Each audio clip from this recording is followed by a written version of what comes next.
സ്വാധീനമുള്ളവർക്ക് ജയിക്കാൻ പറ്റുന്നുള്ള അവസ്ഥ. ആണത്തുള്ളവരുണ്ടെങ്കിൽ രാജിവെക്കും. നമ്മളിപ്പോ കളവ് ചെയ്തെങ്കിൽ അത് മനസ്സിലുണ്ടാവും കളവാണെന്ന്. എവിടെ പോയിട്ട് എന്ത് ചെയ്ത് തല്ലുപറിച്ച് കാര്യമില്ല. പറയാനുള്ള കാര്യങ്ങൾ പറയണം, സുരേഷ് ഗോപി പറയണം. അപ്പൊ രാജീവ്കാരിക്കും നല്ലത്. മോശമായി പറയുന്നത്. നമസ്കാരം, പോസ്റ്റ് കാർഡ് ഓൺലൈനിലേക്ക് സ്വാഗതം. തൃശൂർ സുരേഷ് ഗോപി കട്ടെടുത്തതാണോ? തൃശൂരിലെ വോട്ടർമാർക്ക് പറയാനുള്ളത് എന്താണെന്ന് നോക്കാം. അഭിപ്രായത്തിൽ ജനാധിപത്യത്തിനെ കശാപ്പ് ചെയ്ത ഒരു അവസ്ഥയാണ്. അടുത്ത തലമുറയ്ക്കൊന്നും വോട്ട് ചെയ്യണം എന്നുള്ളൊരു ഭാവം ഉണ്ടാവില്ല. കാരണം ആരൊക്കെ ചെയ്യണ്, തെറ്റ് ചെയ്താൽ ന്യായീകരിക്കുകയാണ്, തെറ്റ് സമ്മതിക്കുക, ചെയ്തു അല്ലെങ്കിൽ അതിനുള്ള ഇതാക്കുക. അപ്പൊ ജനാധിപത്യം നഷ്ടപ്പെട്ടു. മനസ്സിലാണോ? ഒന്നാമത്തെ ചെറുപ്പക്കാർക്കൊന്നും അതിനോട് താല്പര്യമില്ല. ഇവിടെ എന്താ നടക്കണത്, അവര് മൊബൈലിലും ഫുഡിലൊക്കെ ആയിട്ട് അങ്ങനെ പോയി പോകാൻ കഴിയുന്നു. പിന്നെ കുറച്ച് ആൾക്കാരാണ് അവശേഷിക്കുന്നത്, അവരതിനു വേണ്ടി ഇതിനുണ്ട്. മനസ്സിലാണോ? അപ്പൊ ശക്തമായി എന്തായാലും നമ്മളൊക്കെ ചെറുപ്പം തൊട്ട് ജനാധിപത്യം എന്നൊക്കെ പറയുമ്പോൾ അതിനോട് ഇതുണ്ടായിരുന്നു. ഇന്നിപ്പോ അങ്ങനെയല്ല. നമ്മുടെ തൃശ്ശൂർ നടന്നതായിട്ട് പറയപ്പെടുന്നുണ്ടോ? തൃശ്ശൂർ നടന്നിട്ടുണ്ടല്ലോ, അത് ഉറപ്പാണല്ലോ. അതിന്റെ തെളിവുകളെ ഓരോ ദിവസം പുറത്തു വരുന്നത്. പുള്ളി രാജിവെക്കേണ്ട ആവശ്യമുണ്ടോ? അതൊക്കെ ആള് തീരുമാനിക്കേണ്ട കാര്യം. നമ്മൾ രണ്ടൊരു ഓട്ടോറിക്ഷക്കാരനോ ഒരു കാറുകാരനോ ചാനലുകാരനോ പറഞ്ഞു കേൾക്കില്ല. നമുക്ക് ധാർമ്മ്യമുണ്ടല്ലോ. മനസ്സിലാവണം? നമ്മളിപ്പോ കളവ് ചെയ്തെങ്കിൽ അത് മനസ്സിലുണ്ടാവും കളവാണെന്ന്. എവിടെ പോയിട്ട് എന്ത് ചെയ്ത് തല്ലുപറിച്ച് കാര്യമില്ല.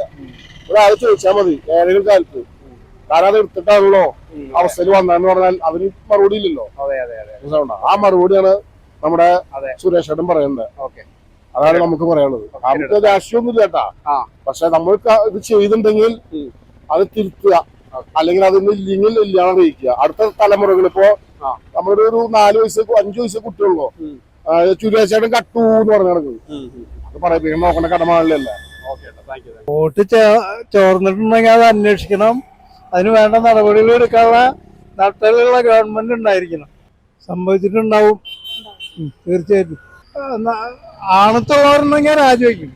കൃത്യമായിട്ട് അന്വേഷിച്ചിട്ട് ശക്തമായിട്ടുള്ള നടപടി എടുക്കണം അതിന്. അതുകൊണ്ട് കാര്യമില്ല. കാരണം ഇങ്ങനെ പലരും ഇങ്ങനെ ഈസി ആയിട്ട് ജയിച്ചു പോകാൻ പാടില്ലല്ലോ. അത് ശരിയാവില്ല. കാരണം അതിനുള്ള കൃത്യമായിട്ടുള്ള നിയമങ്ങൾ ഉണ്ടാക്കണം, അല്ലാണ്ട് പറ്റില്ല.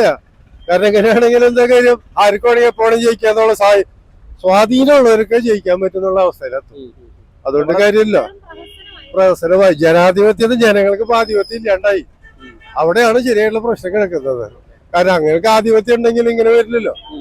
ഇപ്പൊ സാധാരണക്കാരെയൊക്കെ എന്ന് പറയുമ്പോൾ ജയിപ്പിച്ചു വിടാനല്ലോ, തിരിച്ചേർക്കാൻ പറ്റില്ലല്ലോ. തിരിച്ചേർക്കാനുള്ള ഒരു കഴിവുകൂടി ഉണ്ടെങ്കിൽ ഭയപ്പാടുണ്ടാവും. ഇതിപ്പോ അതില്ല. അപ്പൊ കയറി കഴിഞ്ഞ പിന്നെ എന്തും ചെയ്യാന്നുള്ളതാണ്. അത് ശരിയാവില്ല. അത് ഒരിക്കലും ശരിയല്ലല്ലോ കള്ളവോട്ട് ചേർന്നത്. അത്ര എനിക്ക് പറയാനുള്ളൂ. സുരേഷ് ഗോപി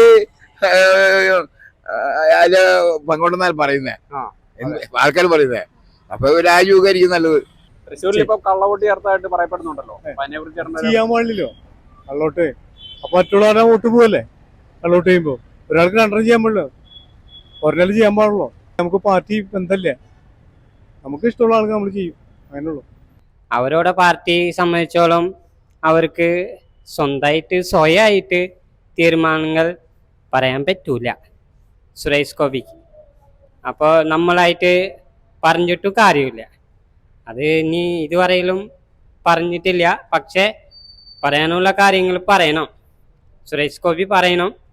അത് തൃശ്ശൂർ സംബന്ധിച്ചോളം അത് നമ്മളിടക്ക് പറയണമെന്ന് എനിക്ക് ആഗ്രഹമുണ്ട്. സുരേഷ് ഗോപി എന്തെങ്കിലും പറയണം. അല്ല, ഇതിൻ്റെ ഒരു സംഭവം ആയിണ്ടല്ലോ, അപ്പം ആ സംഭവത്തിനെ കുറിച്ചിട്ട് പറയാനുണ്ടെങ്കിൽ അത് നമ്മളടുത്ത് ജനങ്ങൾക്ക് ഇങ്ങനെ തെറ്റുപറ്റി പോയിന്ന് പറയാം. അല്ലെങ്കിൽ ഇനി ഇതിൻ്റെ അപ്പുറത്തേക്കൊന്നും സംഭവിക്കില്ല എന്നും പറയാം. പറയുന്നില്ല, അതിൻ്റെ ഒരു ചെറിയ വിഷമമുണ്ട്. പക്ഷേ സുരേഷ് ഗോപി പറയാതിരിക്കുന്നത് അത്രയ്ക്ക് ശരിയായില്ല. എന്നാലും ഇഷ്ടമുണ്ട്, പക്ഷെ പറയാതിരിക്കുമ്പോൾ ഒരു ചെറിയ വിഷമം, അത്രേ ഉള്ളൂ.